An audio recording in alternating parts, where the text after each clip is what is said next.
It's Kyle Henderson of Bama Football on YouTube. Can I get a roll tide inside the comment box?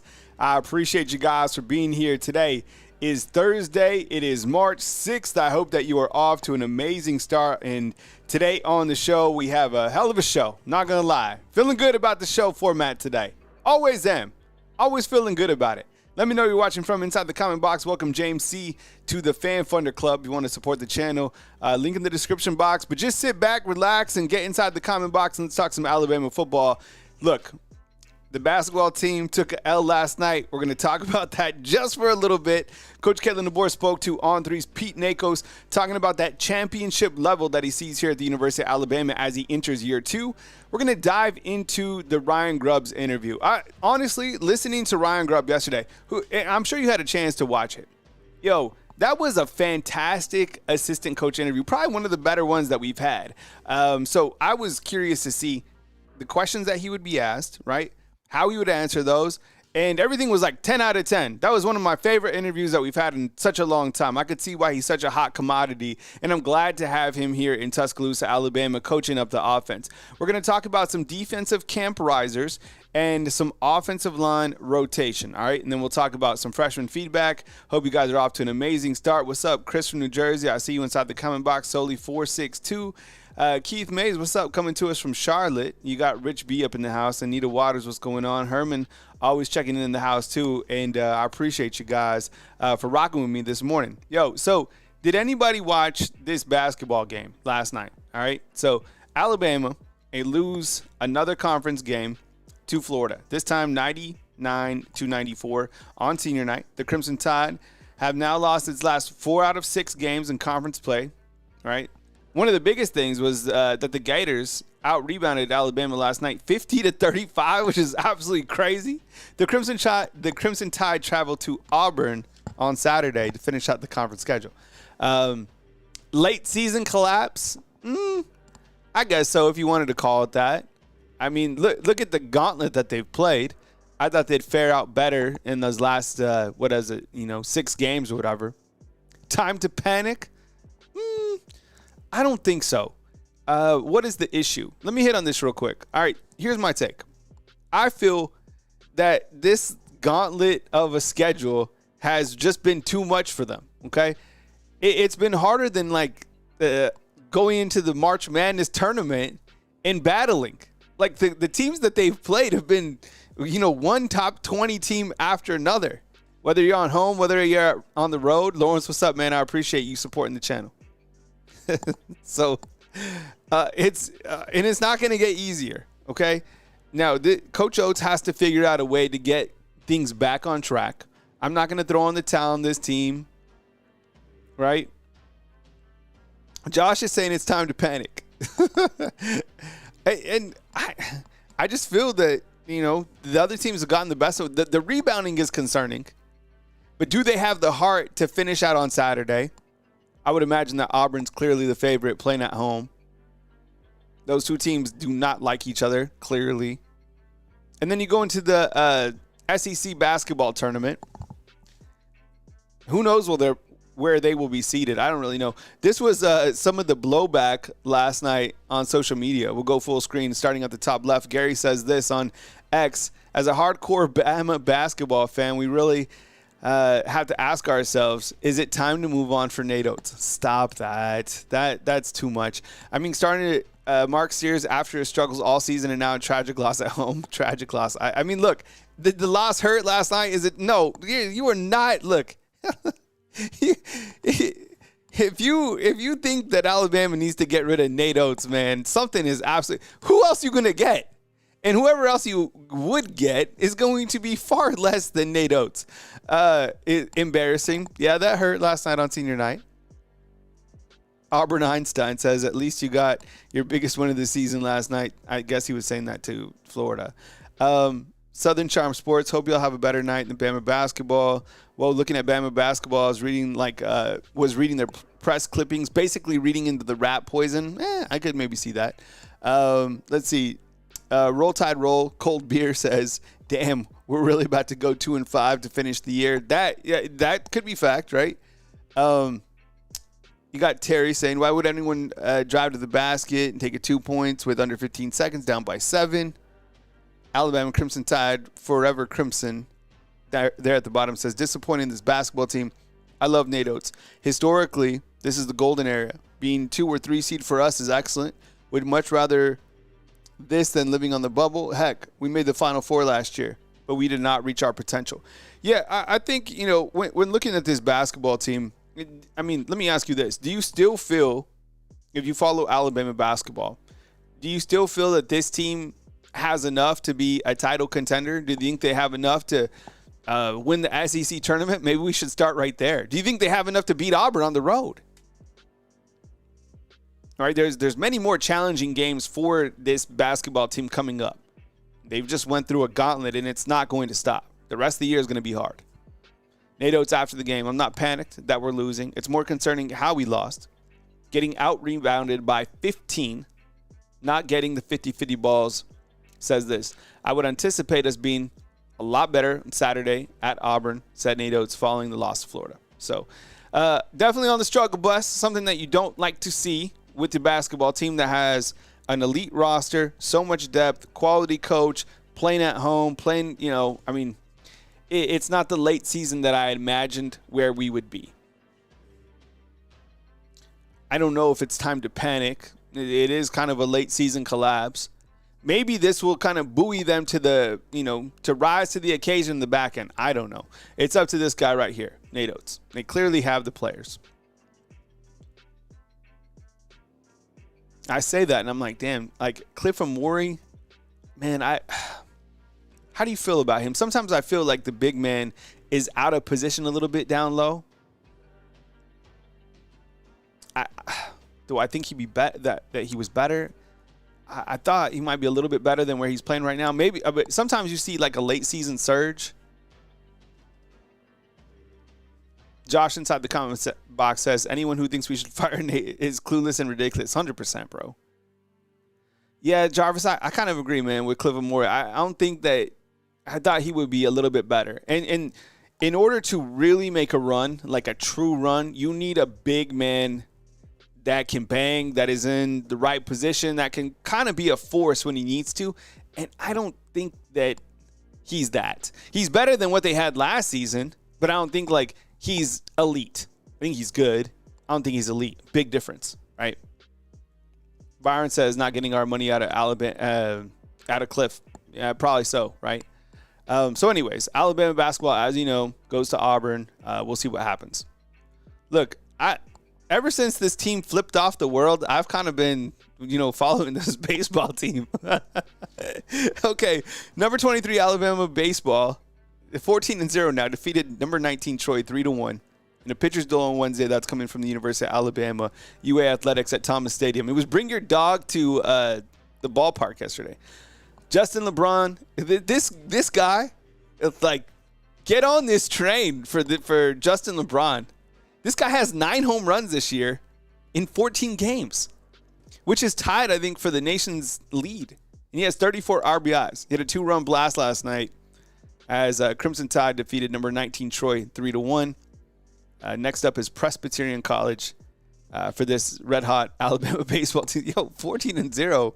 I have no idea, how far this team is going to go, but at least this red-hot stretch with this LeBron dude is – I think that he was on the Next Wave podcast with Ryan Williams. I'm here for it. We didn't like the picture after, but we like them, winning on the diamond. All right, Coach Kalen DeBoer did another interview with Pete Nakos. He's leading the country? He has to be, right? That's what I was thinking, because he's tied for home runs with 9. And then, who has more than 34 RBIs? My goodness. What's up, Kyle? Kyle, I recognize Kyle. All right, Coach Caitlin DeBoer did an article with Pete Nakos. Go check it out. It's on On3. Good morning, Lisa. I see you inside the comment box. There's an expectation that we are a championship-level program, period. That is, like, the standard, right? Coach Caitlin DeBoer told Pete Nakos. That's the only way I know it, and you have to get to the playoffs. 1,000,000%. This year, while there's a lot of positives, and we'll talk about that, even Greg Burns said there's more stability here. Ryan Grubb yesterday said these these coaches last year, they laid the groundwork, right? The track work that they had to put down last year was challenging. Getting the playoffs, I feel, is an absolute must. Going to the SEC title game, I mean, sometimes it works out better if you don't even make the SEC championship game. But getting the playoffs is imperative, 1,000,000%. Ty, what's up, man? I appreciate you being here. Good morning to you. Once you get into the playoffs, it's anyone's game, according to Coach Kalen DeBoer. The teams that were in the championship didn't even play in a conference championship. That's what DeBoer told Pete Nakos of On 3. Go check out the article. Yeah, I mean, look, Ohio State, Notre Dame. Notre Dame doesn't even have to play a conference championship. They figured out a loophole to just get into the playoffs, and they'll be in the playoffs again this coming year. You looked at their schedule. I think they have, maybe a challenging game in the beginning of the season. But Notre Dame's going to be there again. Just because that's how the playoffs are designed. Win games. That's it. Army 3275, what's up? Good morning to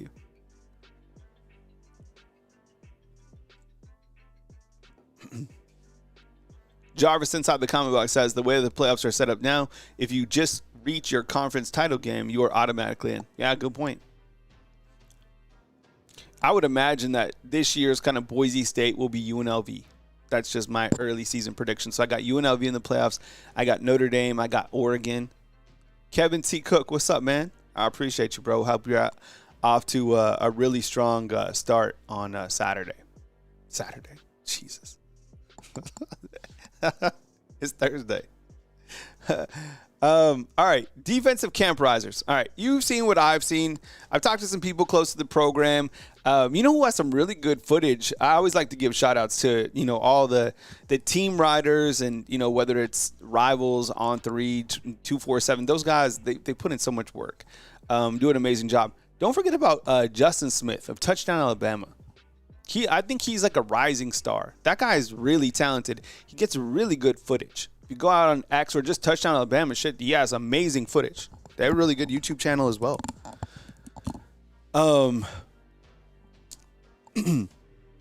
These are the guys that have stood out to me so far, right? Talking to a couple people, kind of looking at, spring depth chart. That's not really too big of a concern for me right now. I'm looking at how are the players moving around. What type of athleticism do we see from these guys, right? What are they bringing to the table that we didn't see from them last year, either because they weren't on the roster or how have they developed early on in the spring, okay? So the two guys up top, Nikhil Green, you'll see him. And I put the numbers so you guys could get used to the numbers. I'm still trying to get used to the numbers as well. And I'll tell you guys their positions. You guys should know their positions by now, but Nikhil Green, linebacker, Justin Jefferson, linebacker, inside linebacker, Jeremiah Beeman, defensive lineman, Cam Calhoun, let's just label him a defensive back. We'll talk about him in just a second. And then you got Dejon Lee there at the bottom, Mustard, who's a corner. So up at the top, I've already honestly been impressed with what I've seen from Nikhil Green. I get it. They haven't played a game. But what I'm looking for, as I said, the athleticism. How are these guys moving around? Do they have a physical build that seems like they could go through a gauntlet of the SEC? Think about this. They have Nikhil Green, Justin Jefferson. Justin Jefferson has been flying around. He's limited right now, so he's like no contact. He has a motor on him. And Nikhil Green looks the part. He's big. He had 82 tackles last year for Colorado. So those guys, and as I've explained in my past shows, you pair them up with the healthy Deontay Lawson, who hopefully should be that alpha that Alabama needs on the defensive side. That's one hell of an inside linebacker room. A lot of rotation that those guys could come in and out of. If Alabama had to play a game right now, I'd imagine that Justin Jefferson is wearing the green dot. Green dot means they're talking to the defensive coordinator. But those two guys have already stood out to me. Okay, Jeremiah Beeman. I think this is probably one of the early season notes that I'm happy about. Really happy about, because after Tim Keenan, right, and James Smith being limited or out for spring practice, I don't know if he's probably has a small injury. Didn't sound too serious. Jeremiah Beeman getting more reps is very important as well, because you need to bolster that defensive line, defensive tackle, nose guard unit. He's up to like 312 pounds, which is good. The defensive line rotation, I really liked it yesterday. LT Overton, Tim Keenan, those are the guys first in reps. LT Overton, the bandit. Tim Keenan, a nose tackle. Then you also have Jordan Renard, who I thought looked really, really good. I guess I could have put him on here as well. And then Keon Keeley. Those guys look very solid. So I'm actually feeling a little bit better about the defensive line than I was before these two practices. Are you kind of getting that sense as well? Are you kind of getting that sense about Jeremiah Beeman kind of having a breakthrough? Like an early spring breakthrough? I am. How about this guy? Man. They've done good in the portal, okay? Cam Calhoun, I got it. They haven't played. Have you seen Cam Calhoun moving around? When you see the clips, when you see the footage, he's number 9. I don't know. I'm in my mind, I'm kind of like putting him at that Husky spot, but I don't know. He's very talented. I hope he's bringing kind of like a versatile element to the secondary. C-Max, I'm with you, bro. That's like unexpected good news. Ricky Smith, we'll talk more about Keelan Russell and the short footage that we've seen from him so far. I think the best stuff about Keelan Russell is, not only the small footage that we've seen from him, but also some of the comments that Ryan Grubb had to say. I'm going to go over that Ryan Grubb interview, break it down in just a few minutes. It was a fantastic interview. I chopped it up. I'll play it. I'll give you my take. I'll ask you for feedback. You know how the show works. Notre Dame has a hall pass 100%, right, Rich B? 100% of the playoffs, bro. And then Mustard down here at the bottom, 6'4" corner. Yes, please. When can he play? With Damani Jackson, I put out Damani Jackson is limited, or he's out this spring, out limited. We don't know what the injury is. It's probably something small from last season, but it gives you an opportunity to get more repetitions with like a Dejon Lee, who's a freshman here. So those are my defensive camp risers after 2 days. We'll continue this just to highlight some guys and continue to talk about spring football as it happens. I would make zero, we're going to talk about this because this is the rotation yesterday during a small window that the media was able to see the offensive line. This is not going to be the offensive line. We're going to talk about it based on the guys that are listed on this. But in terms of this being final, this is 0 out of 100 final. Okay? Guys are getting reps. This is what it looked like at one point in time. Don't get upset about the rotation. Okay? This is about repetitions. Seeing how guys are working with the offense. Are these guys capable to improve even further after spring so we don't have to go into the transfer portal for this or that? That's all they're doing right now. It's practice. I'm actually a little bit excited to see Arquel Anugum, the transfer from Ball State, getting some opportunities with this first team rotation. The reason why is this guy, I think, is a long way from playing. I don't think that he plays much this season, to be honest. When a healthy Caden Proctor's back, I think Wilcom Formby was out for those periods that the media saw. Which for these guys is good because they get more reps, right? One thing that was interesting to me is at the bottom, Casey Poe getting reps at right tackle. I didn't even know that he played right tackle or could play tackle. But so far, we've seen the coaches start experimenting with guys at different positions. Casey Poe at tackle, Michael Carroll at tackle, Olas Allen at tackle. Those guys that I just mentioned are interior linemen, which I think tells you that Alabama's giving their roster a shot to win those spots or for guys to maybe move positions so they don't have to go to the portal. For example, if they think that Olas Allen is capable to be a reserve number 2 tackle, they're going to put him there. Byron, no practice today. Practice tomorrow on Friday. So the way that the schedule will work is they will practice tomorrow. Media will talk to Kane Womack and some defensive players. And then they will be off until spring break starts or ends. So you'll have some time where these guys will probably go back home or work out here at the field house and then be back. But it's pretty much the way they do it. They practice and then they lift heavy and then get back to it. Parker Brailsford is still the anchor at the center, and then you have Jaden Roberts as right guard. You can see if you zoom in on this photo, on his left hand, he still has that brace. Remember, he had surgery right before the season. But again, like I would make all this is practice. This isn't like any sort of starting offensive line at all, like 0%. Some freshman feedback real quick. As you know, Alabama signed one hell of a freshman class. This is probably one of the things that when you look at what Coach Kalen DeBoer has done early on, this was impressive. And when you look to quarterback Keelan Russell, I'll have to say, from the small clips that we've seen and from hearing Coach Kalen DeBoer and Ryan Grubb speak about him in context, this guy's making a lot of headway already. And because of his playmaking ability, Ryan Grubb compares his vision to Michael Penix Jr. I love that little whip that he has. There's reason to be excited for him. He's added 17 pounds. He's moving in the right direction. You don't want to rush anything here. But there's hype. There's reality. And I think the reality of it is this guy is who we're expecting him to be. Now it's up to Coach Kalen DeBoer, Ryan Grubb, Nick Sheridan to figure out when he's ready to be the guy. But he's going to be the guy at some point in time. There's no question if, like, can he play here? Is he? Yeah, he's going to. He's going to be the guy.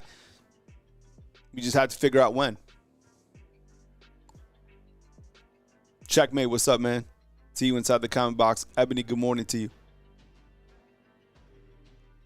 Let me ask you, inside the comment box, or if you're watching this on the rewatch, based on what you've seen with your own eyes, the recruiting sites that you've read, articles that you've read, have you felt that Keelan Russell is the quarterback that you thought he was going to be at this early point in time? It seems like it to me. It's been very positive, as you would imagine. But I mean, I've seen him throw the ball. I've seen coaches give him praise. He's got a ways to go, but he's bringing something absolutely special.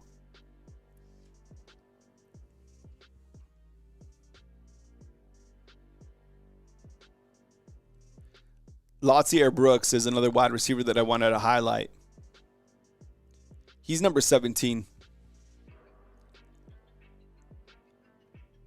Whether it's chopping his feet, running routes, super crisp, very fast. He wears a number 17, right?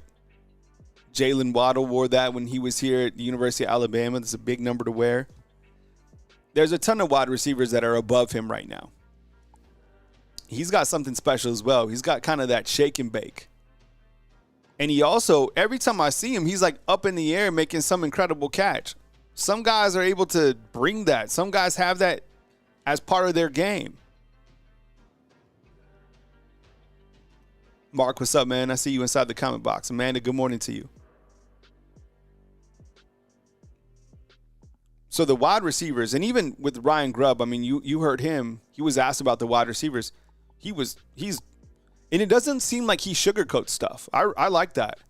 I've told you, I feel that the wide receiver room has the talent to be like the rideouts again. I don't know how much Latsier Brooks plays, but I like what I've seen so far from him at practice. Practice tells me how you're going to play in the game. We're talking about practice. I think the only guy that compete at a high level without practice is probably AI, right? All right, Michael Carroll. Getting some reps at tackle, but Ryan Grubb said that, look, he's got a long way to go. Plain and simple. That's it. Leave it at that. He's getting reps at tackle. That's great. That's positive. He's got a long way to go. Said the same thing about AK Deer. The clips that I've seen of AK Deer, I'm a little bit excited though. He wears number 0, and Mustard wears number 5.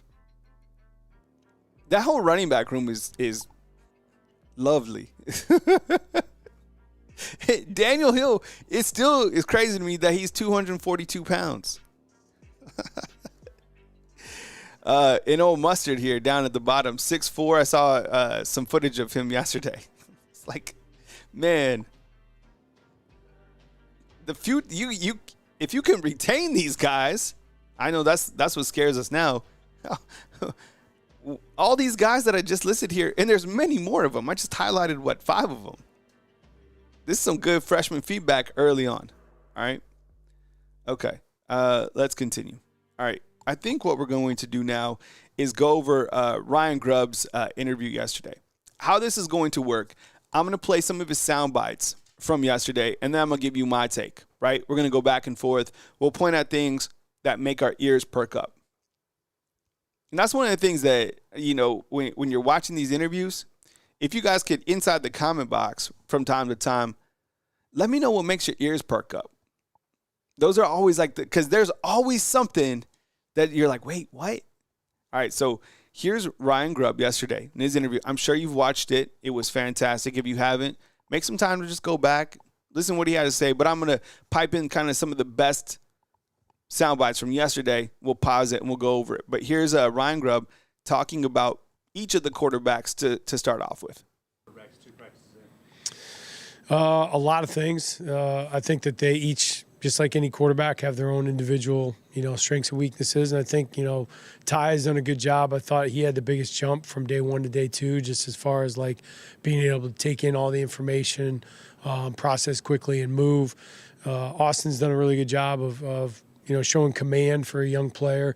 And then Keelan is awesome, man. He's very unflappable. And, even when things don't go right, and they invariably will for a freshman quarterback, I think he's done an awesome job of just kind of staying the course and being very steady. And he can make a lot of plays. All right, so right there talking about Ty Simpson making a jump and being able to process things quickly. That stood out to me because, look, as a veteran, you want to see that from a guy. This is a guy who's had a ton of different offensive coordinators. We used to always talk about Jalen Milroe having a bunch of offensive coordinators. So has Ty Simpson. Ty Simpson comes from a family of, his dad's a coach. Being able to process something quickly doesn't surprise me. Hearing him talk about Austin Mack and saying the word command and, a young quarterback, that's something that Alabama's looking for in terms of a starter. When you've heard Coach Kalen DeBoer talk about the quarterback competition, he has mentioned they're looking for somebody to command that offense. So the command and young guy, that stood out to me. And then talking about Keelan Russell, I think what he was saying, kind of reading between the lines, is he has just these intangibles that are natural that just make him an elite quarterback. We continue. Here's Ryan Grubb. He's going to talk about each of the quarterbacks individually. When you look at the film last year and then the time you've been able to spend with him so far, what's your impressions of Ty Simpson? Ty is like I said, I think he's really improving.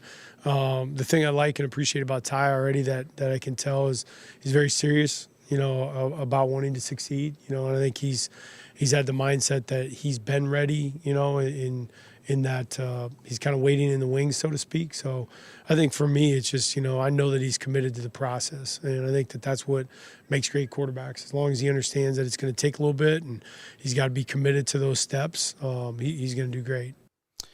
Committed to the process, understanding that it's going to take time to get there. I think Ty Simpson has clearly shown that he has patience. Otherwise, he would have dipped out and he'd be the quarterback somewhere else.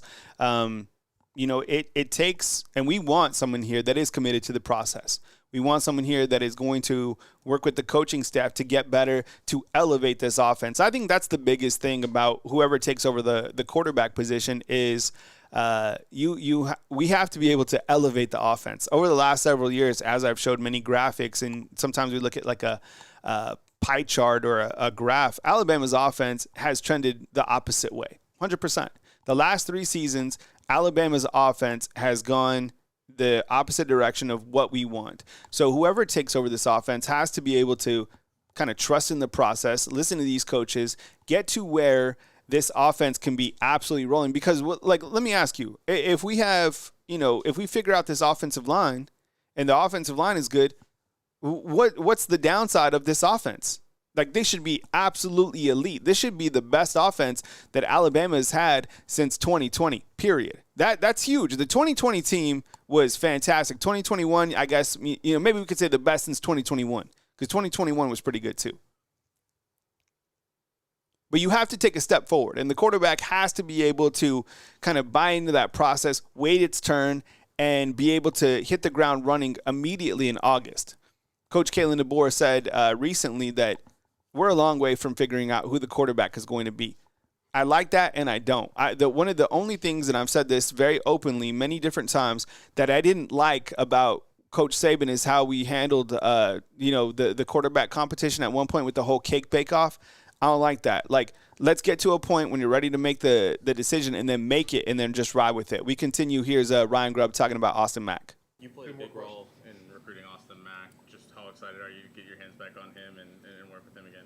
Yeah, I've always believed in Austin. I think he's got a big upside. Obviously, I thought he really had done a great job working on his technique, throwing motion, things like that. I can tell he's been working hard over the last year. So, and he's a very bright kid. I know that he can process the offense. He came into our system really, really young, 17-year-old freshman. And kind of the thought there was when we got Austin to Washington was that he would have 6 months with Mike Penix and kind of see how it's supposed to be done. And I certainly think he's gravitated to that. And it looks like he's matured a lot, and excited to be with him.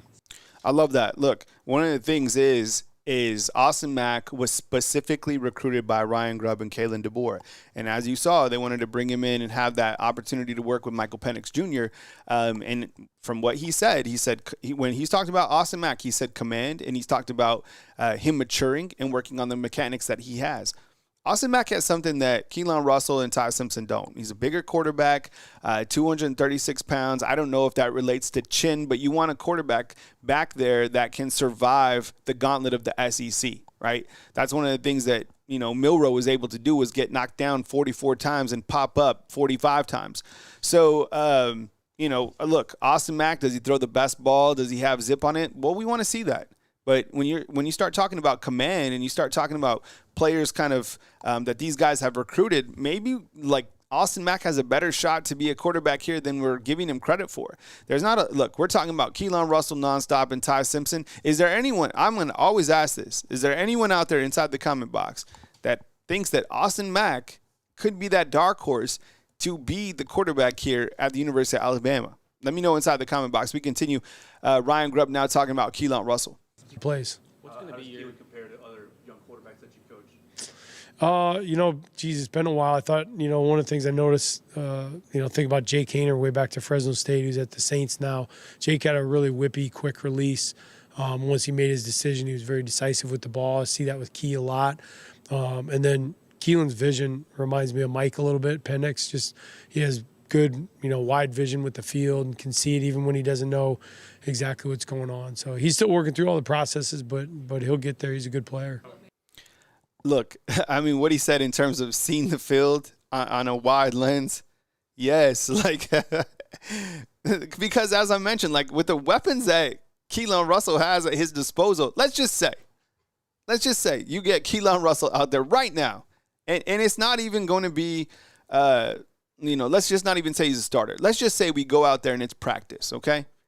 And you have all these wide receivers. Let's name 4 of them just for the sake of it. Let's throw out Isaiah Horton. Let's throw out Ryan Williams. Let's throw out Rico Scott. And let's throw out Jordan Bernard. Okay? Let's throw Jan Miller in the backfield. That's our offense, okay? And Keelan Russell's there. To be able to have a wide vision in those wide receivers, what would we be worried about? That seems exciting. That seems that gives us a million different reasons to be optimistic about taking a step forward with a quarterback that can get the ball to the wide receivers, whatever down and distance it is. I don't think they've talked about this much, but one of the things that I liked from Keelan Russell's film, and go back and watch this. I'll give you some homework like I always do. watch him around 15 yards into the end zone, right? In the red zone. See how he utilizes his feet, not to run into the end zone, but to extend plays. I'm not talking about like making people miss, dodging people, that escapability that Bryce Young had. You couldn't hit Bryce Young. He was like the gingerbread man. Remember they called him that? I'm talking about to be able to roll out, make somebody miss, keep his eyes downfield, that wide vision, and to be able to hit a wide receiver in the end zone. I saw him do it countless times at the high school level. That's important, right? You see that in college football, but you know where you see that the most? In the NFL. 100%. It's almost impossible to try to guard the wide receivers in the NFL from 15 yards out when you have a quarterback that has wide vision. Simple as that. Now, you're 5 yards out, you know, feed Jam or Richard or Daniel, right? Wade, what's up, man? I see you inside the comment box as well. All right, we continue. Here's with Ryan Grubb. Third time's a charm, right? I think there's a lot of factors. Obviously, you know, I felt like there's a lot of things already in place here. You know, hats off to the staff they did a lot of heavy lifting this last year, you know, just implementing a lot of things that are within the system offensively. So being able to come in here and get some things off the ground that guys have already seen, I felt like, you know, I could be an addition to, not necessarily like we have to, you know, totally uproot everything that's going on. Certainly there's some things that I do that are different and just like everybody, but it just felt like there's a lot of groundwork laid that, you know, we should have a good opportunity for success.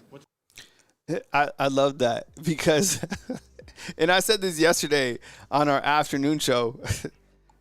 So clearly Ryan Grubb's a genius, right? He's a genius because he set out last season. He stayed in Seattle, went to the NFL, okay? But he ditched last season. Last season, if you really look at it, that was going to be a hard year for whoever took over for Coach Saban. And you have your quarterback, right, to deal with. That was going to be – he ditched all that. Let the guys lay the track work. Let the guys add the stability, right? And now he comes in and he's an added coach to this, you know, already staff that has a lot of continuity. This was actually a really smart move by Ryan Grubb. Now listening to him, a couple things. Number one, he's a head football coach, 1,000,000%. I don't know how he's going to be one of the hottest commodities. He probably already is. Okay. That's just those are facts.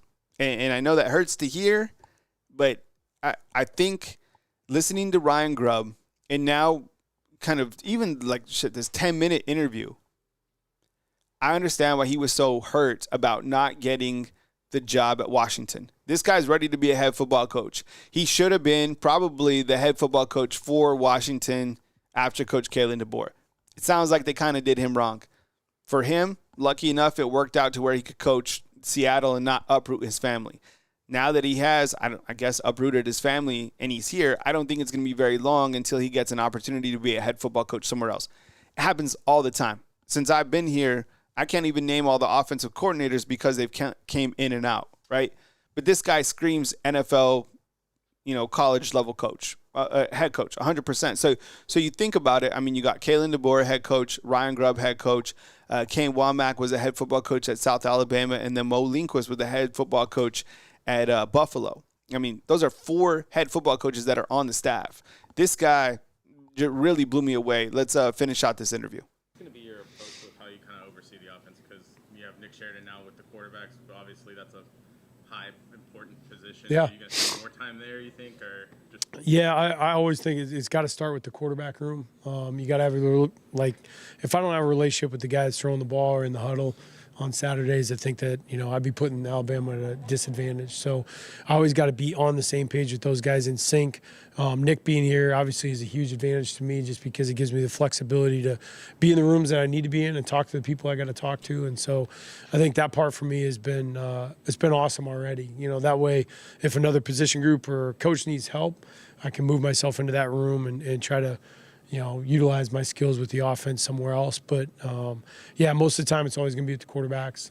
I just think that relationship is key. That's huge. I mean, we want him being with the quarterbacks, okay? It seems to me like Nick Sheridan is like his right-hand man.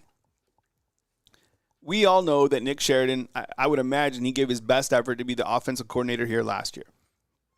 He wasn't ready for it, clearly, right? I don't think Tommy Rees the year before was ready for it either. This guy's ready for it. This guy's, I just said, he's ready to be a head football coach.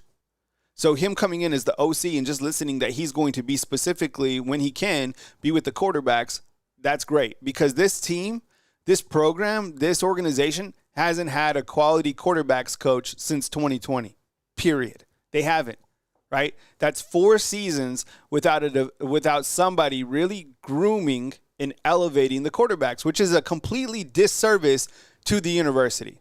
It really is. And that's why I think it's also been tied to the downplay of Alabama's offense. That's why I'm like over the moon about what this guy is saying. I listen to this guy every single day. Now, it's one thing to be getting excited about him, and we have to see it on the field. But did you know this? I didn't add it in this particular clip. But he was talking about being aggressive, right? One of the reporters asked him, like, what's his play style? And he said, being aggressive. Hell yeah, be aggressive. Be that guy that's aggressive with the weapons that you have. We don't want anybody coming here soft because you have elite talent here. I get it. He was criticized last year for not running the football enough.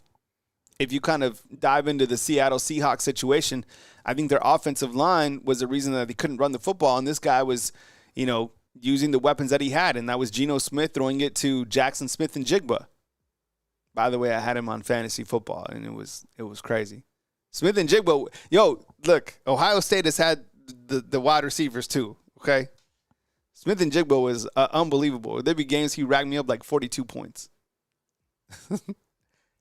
My point is, if you look at what this guy has done in the last, 3 seasons, 4 seasons, and then you add on to the overall continuity that he's had with Kalen DeBoer. Look, there's like things that you could, question, but you can't question facts.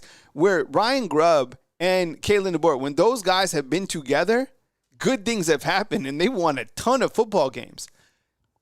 I get it. We here in the South don't really look at the old Pac-12 or whatever.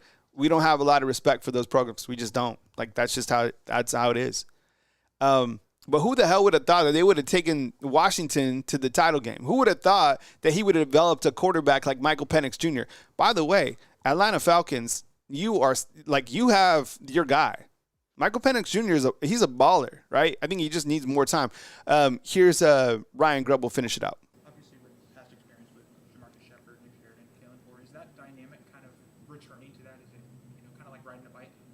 Oh, yeah, for sure. No, like the first time I heard Shep being loud down the hallway, I just kind of had a big smile on my face. I think that the part that gets underestimated a little bit in situations like that is where, you have relationships that you have to go through bumps, right? Like tough things, whether it's on or off the field. I think when you put the investment and time into relationships like that, then when you got to figure out how to throw the ball against, cover 3, that part seems pretty easy. So I think that it's just familiarity and the ease of transition through some of the tough moments makes it a lot easier. All right, this is now footage courtesy of the University of Alabama. We'll pause it real quick before we run through this. I think, in closing on Ryan Grubb's comments, I mean, him talking about the continuity. Look, Alabama has a new inside linebackers coach, right, in Chuck Morrell. He was here last year, but now he's got the official title, and you added Ryan Grubb. So kind of that Washington staff is here. And the tracks are laid. The stability is here. You got this elite recruiting staff who did an elite job recruiting one of the top classes of 2025. If you're out there, you follow 2026 recruiting. I don't until we get a couple weeks out from signing day, because the guys, how it is, they go back and forth, all that stuff. I feel like I'm getting too old to keep up with the decommits and the recommits and all that stuff. Like, bro, just sign it, man, so we can hype you up and be locked in, right? Anyways, I love the interview yesterday. I thought it was great. He's a hell of an addition, and I think this is probably, look, out there, I think Ohio State has a new OC going into this year, but in terms of the major programs leveling up, Alabama leveled up on the offense. It's easy to see even after 2 days. It really is. All right, let's look at some footage real quick, courtesy of the University of Alabama. This is Keelan Russell right here, number 12, Austin Mack, number 10. As you can see, I mean, this guy, I think he's like 6'7". This is Nick Sheridan right here in the back. We'll point out things that we see as we watch this footage. We'll do it together. You have Ty Simpson right here, right? I think Ty Simpson's like 210 pounds, something like that. You know what? I'll go full screen on it. All right, you got Jeremy Bernard right there. You got Ryan Williams, right? Every single time I see Ryan Williams, he's like making some crazy uncontested catch. Jalen Mbakwe, and we talked about this yesterday, Jarvis, right? Is like this right here, number 80, is Josh Cuevas. We're expecting him to have a really big year. But Jarvis, we talked about this yesterday. We said that we feel like Jalen Mbakwe and Ryan Williams like a package deal. I mean, they're even number 2 and 3 now. Like now they're playing offense together. Here's some more. Look at Shep right here. Go full. You see this? This is the type of coach you want over here on the left. All right, good catch right there. Good tuck for Josh Cuevas. And the tight end room, as Coach said, is a little bit thin. Right there, number 72, that's Parker Brailsford. Okay. He's leading this offensive line. He's doing an amazing job. And right now, it's important to note there's Michael. This is Michael Carroll, number 64. And according to Ryan Grubb, he said he's still, he's got a ways to go, but getting reps at the tackle position. And I want to see more offensive linemen, as we continue to go forward. How is Olas Allen working in at tackle? Casey Poe, some of the guys that have been brought in, right? Jackson Lloyd. There's a 77 right here. This is Jaden Roberts. He's just such a big dude, man. I'd love to meet some Jaden Roberts. I'm gonna keep being a fan of him. I just think the world of that kid. Jeremy Bernard right here, super dependable. Sometimes when you think about Jeremy Bernard, he gets a little bit overlooked by Ryan Williams, like overshadowed. Look at this catch right here. Oh, okay. We just went up and caught it. But, okay, running backs. Someone said inside the comment box, they're like, how can you tell that these running backs are good and when they're just getting handoffs? They're good, I promise you. Okay? They're good. This is Jam Miller. He'll run right through you. He's 220 pounds. This is Richard Young. Look at this. This is, here's Keelan Russ over here. Here's an official. This is Robert Gillespie, the running back. Look at this. I don't know if I like this drill or not, though. And here's Keelan Russell handing it off. Look at this. Okay, this is Daniel Hill. As I told you, this human being right here is 242 pounds. Look, this guy is scared over here. This guy is scared. This guy's in amazement. Robert Gillespie isn't, he's looking at his hand. And then this guy is also looks scared. So all these dudes right here, you see this lane right here? It's wide open because nobody wants to tackle this dude. Number 0 is A.K. Deere. All right. So another freshman that we talked about a little bit. Look at Jam, man. 220 pounds moving like this? Yes, please. Get some. All right. I was thinking about this. So this is Xavier Brown right here, number 2. He's like a veteran. And he started all the games last year, and he's just a sophomore. Okay? Just a sophomore. And already has a lot of playing time. That's what's up. Some Alabama defensive backs doing their thing. And the secondary, while we have a lot of guys coming back, a lot of guys are going to get new opportunities just because, you have Damani out. Keon Sabb is out for this spring. Number 18 here coming up, that's a look at Bray Hubbard. Haven't had like a spotlight of him just yet, but Bray Hubbard is clearly a fan. I'm going to have to get myself like a Bray Hubbard hoodie or something like that.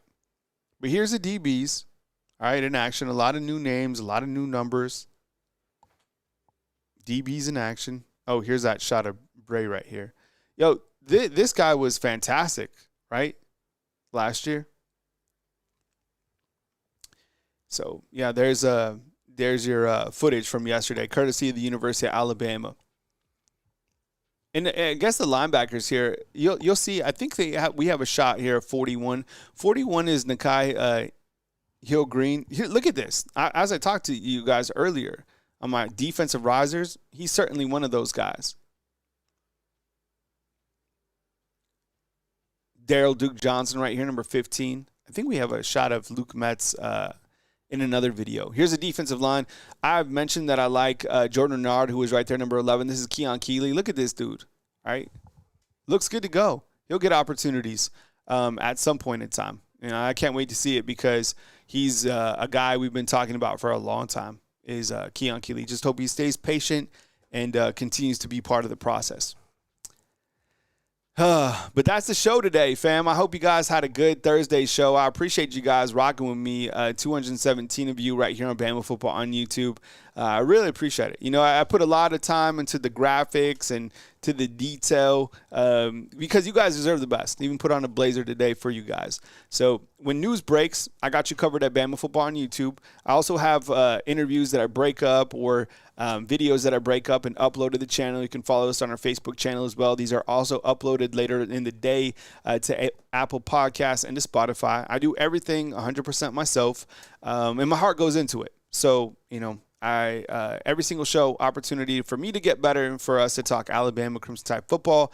And hopefully the basketball team gets back on track. And that baseball team, they're red hot. Be good, people.